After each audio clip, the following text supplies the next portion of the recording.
Pemirsa, seekor ular sanca sepanjang 3 meter ditemukan di bawah wastafel dapur di sebuah rumah warga di Bukit Tinggi, Sumatera Barat. Ular sempat melawan saat dievakuasi petugas.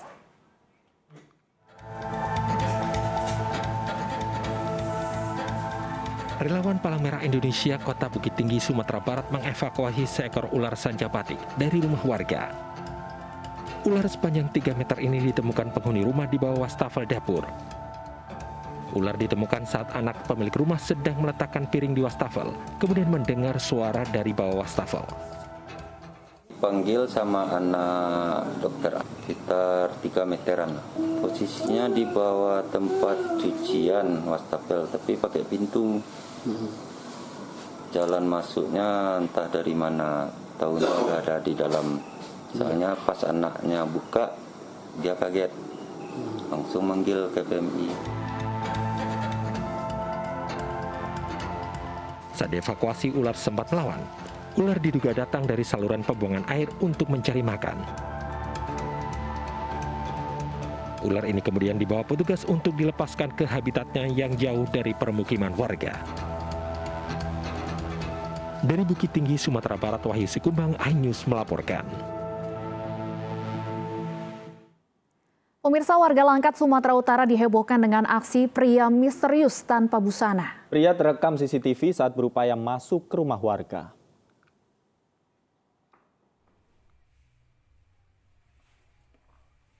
Inilah aksi pria misterius tanpa busana yang diduga sedang mengintip dan berupaya memasuki rumah salah satu warga desa Sendangrejo, Kabupaten Langkat, Sumatera Utara.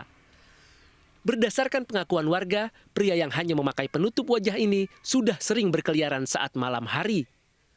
Warga pun resah lantaran pria tersebut diduga berniat melakukan kejahatan seksual. Sini kan meresahkan masyarakat. Bapak lagi ngapain? Lagi tidur. Terus dengar jendela dipegang berketek itu mau dibuka. Istri saya bangun, istri saya bangunkan saya.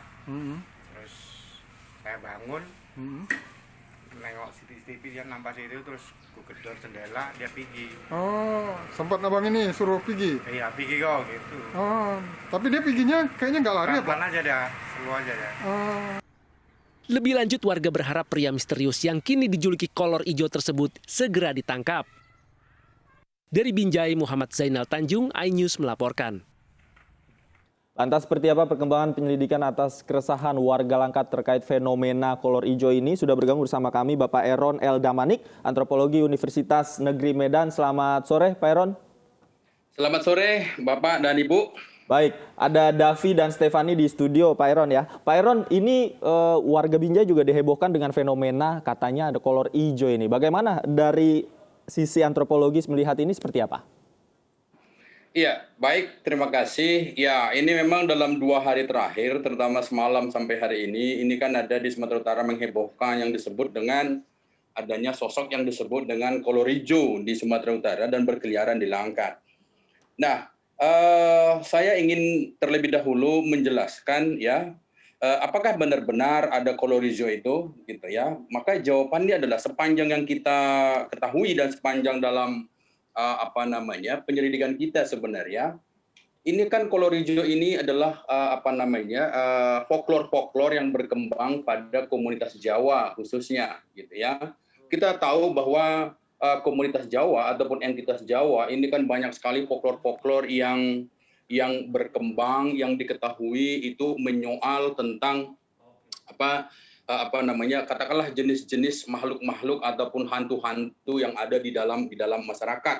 Nah, kolor hijau misalnya itu kan menurut cerita ataupun folklornya entitas Jawa itu disebut adalah manifestasi daripada seorang makhluk, katakanlah demikian ya, makhluk, terus ini memiliki buruk rupa, terus juga dominasi warna di badan itu menggunakan hijau gitu ya. Dan ini identik sebagai predator seksual, terutama untuk menyerang daripada perawan-perawan yang ada di lingkungannya. Nah, persoalannya sampai hari ini ya, berbagai riset pun dilakukan, ini kan tidak bisa membuktikan apakah benar-benar itu katakanlah kolor hijau itu adalah manifestasi daripada manusia sungguhan gitu. Itu nggak ada kajian yang menyebutkan seperti itu. Hanya saja di dalam folklore Indonesia ini kan sebuah cara ya, sebuah cara untuk mendisiplinkan daripada entitas ataupun masyarakat untuk lebih berhati-hati terutama kepada apa namanya predator seksual yang disebut dengan kolor hijau. Ini sama saja artinya dengan bagaimana kita untuk bersikap disiplin terhadap menjaga uang kita dari apa namanya tuyul begitu ya. Bagaimana juga kita itu mendisiplinkan diri untuk merawat anak sehingga tidak terpengaruh oleh palasik yang suka menghisap darah. Nah, begitu. Nah, di dalam pengetahuan kami sampai sejauh ini, kolor hijau ini sebenarnya adalah analogi ataupun kerangka berpikir daripada masyarakat untuk apa namanya mengendalikan masyarakat dari sikap disiplin itu.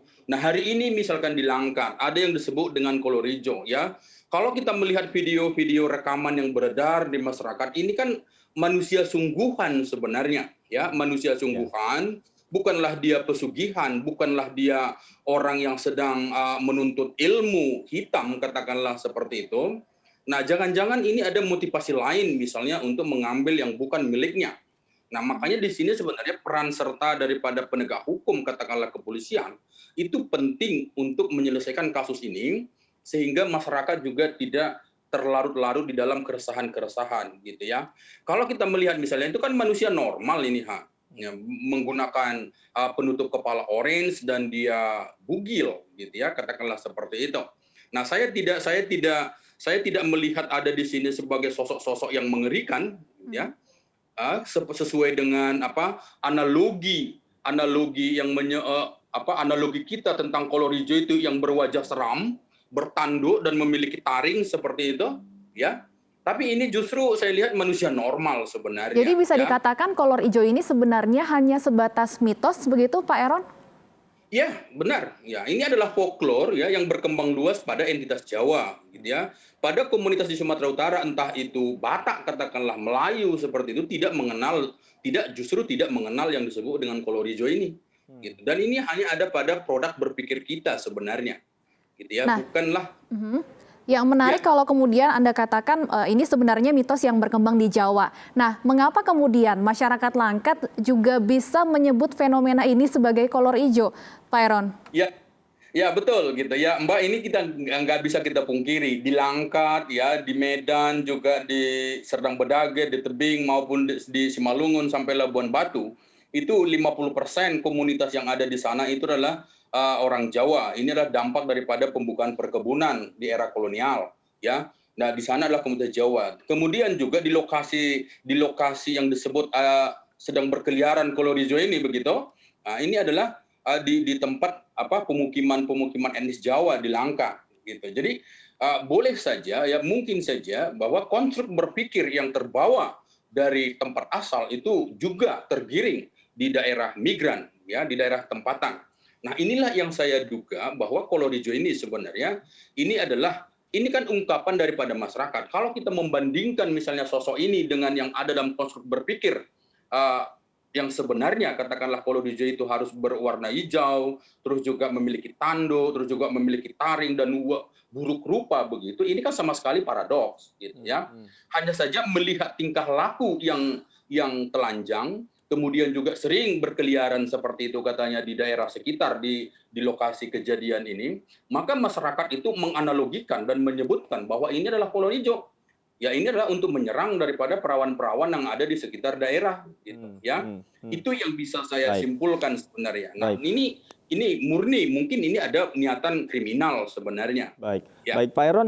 Pak Eron, ini kasus kolor hijau saat ini kan bukan yang pertama. Artinya sebelum-sebelumnya jika kita berkaca pada sejarah juga muncul kasus serupa dengan stigma juga kolor hijau, di mana menggoda wanita-wanita, perempuan segala macam ini. Kemudian bisa terulang lagi, mungkin ini yang konsep yang sudah terbentuk di pikiran masyarakat secara umum, tidak hanya di Jawa, Pak Eron.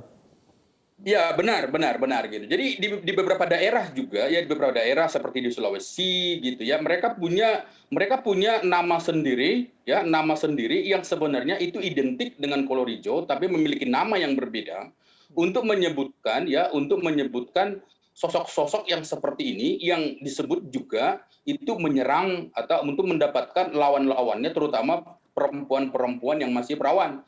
Hampir di setiap daerah, ya, di setiap daerah. Saya membaca di internet gitu. Pernah juga kejadian tahun 2017 itu di Sulawesi, juga daerah-daerah lain di Indonesia. Tapi juga kasus-kasus itu hanya terendam seperti itu saja, justru tidak ditemukan apakah itu adalah makhluk-makhluk pesugihan, ya, ataupun apa namanya jelmaan-jelmaan daripada makhluk halus yang seperti itu yang bisa dikendalikan banyak orang, begitu, Pak. Baik, dan saat ini kita juga sudah terhubung dengan Kapolsek Binjai AKP Budiadin. Seperti apa kemudian perkembangan penyelidikan kasus ini? Kita akan tanyakan kepada Pak Budiadin usai jeda berikut. Pemirsa, tetaplah bersama kami di Ini Sore.